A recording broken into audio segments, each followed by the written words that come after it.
So in summary, what is technical analysis? It's a tool that allows us to gather price information, indicator information, patterns, trends, and we take all of this data, we parse it, and we adopt a trading strategy. It lets us recognize trends and changes and lets us flow with the evolution of the market.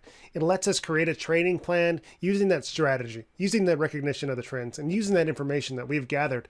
And it lets us mitigate and manage the risk. When we enter a trade, we know which way it should go, and we know how we can recognize it if it goes against us. It allows us to set our stop losses and mitigate those losses so we can keep trading without losing money consistently.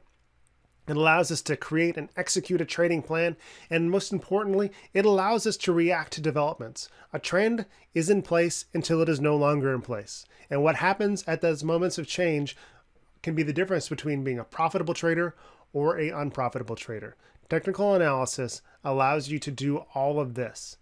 And the rest of this course, we're going to talk about some key aspects, some basic aspects of technical analysis, and give you a little bit of idea and education on some of those fundamental concepts. So thanks for sticking through the introduction, and let's get into some chart discussion.